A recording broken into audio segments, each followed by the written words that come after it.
myself sometimes if he really knows what he's doing.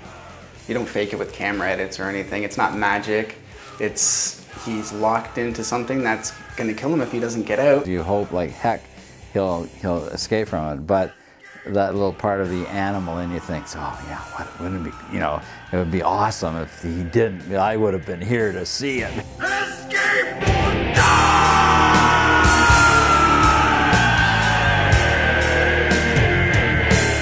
I first met Steve at the Festivals and Events Ontario conference. Didn't fit in very well there. I mean, there's my trade show booth decked out in black and red lettering, and you know, the video thing going all the time, showing all this crazy stuff and these sorts of posters. And you know, right across the way, there's the guy that does face painting. One of my other artists went around and saw Steve's exhibit at that conference and said, you should check this guy out. He's kind of unusual. And I thought, I don't think so. He was representing jazz quartets and classical singers and stuff. And I walked up and I shook his hand and I said, very nice to meet you and stuff. And small talk, not the slightest bit of interest from either one of us.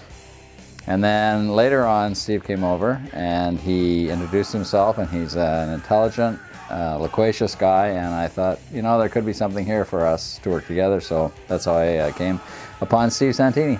I was working at a welding shop, and at that time the Dark Works, which is Steve's shop for doing all the welding and building of the props, stuff like that, was in the same building. And he came in one day and I saw him and I, oh yeah, okay. So what happened was he had brought a video with him, so we watched this video and I thought, wow, this guy's, he's weird. He's really weird. At first, when I first met him, and then when I seen the escapes, it was like two different people, you know?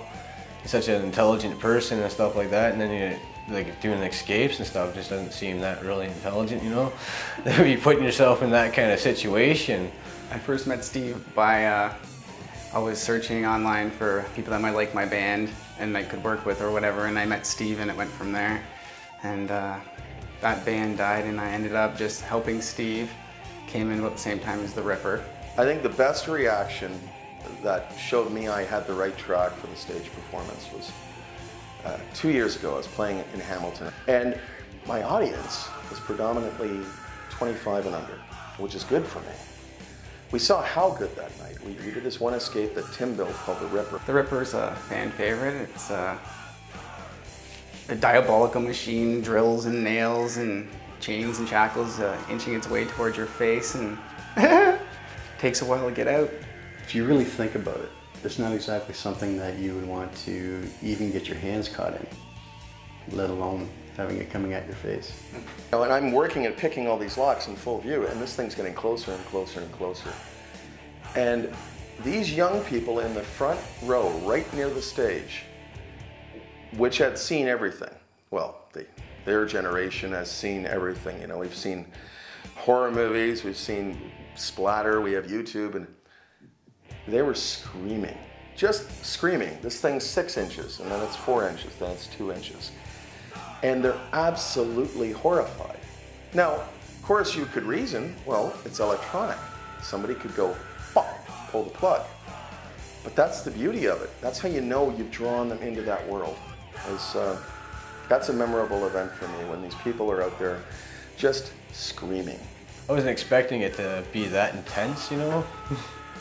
Really took me off guard, especially the Ripper. Like, it came pretty close.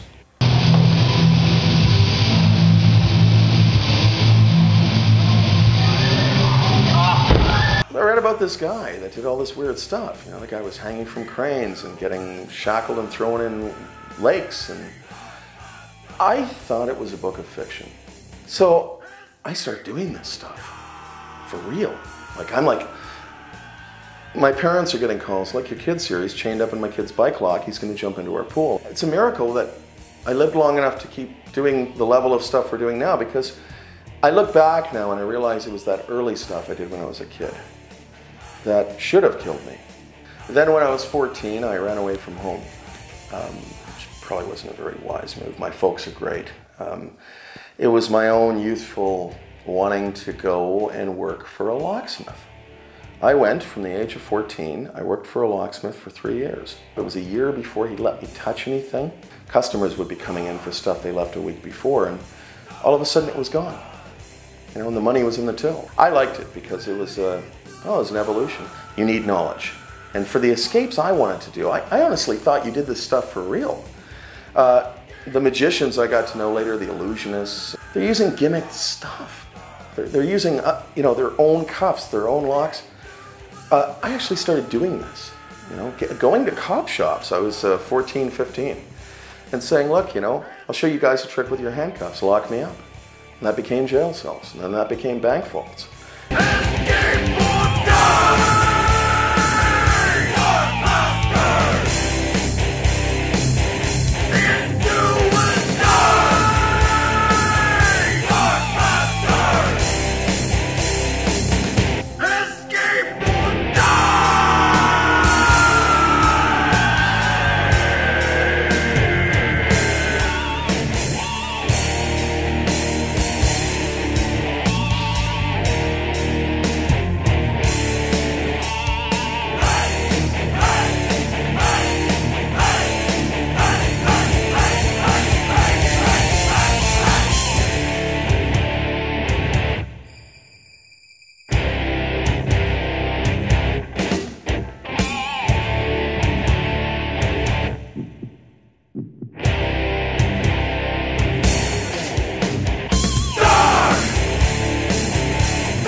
It's different for me than, like I said, a magician. I'm not out there going, I fooled them. I don't want to fool them. I couldn't care less.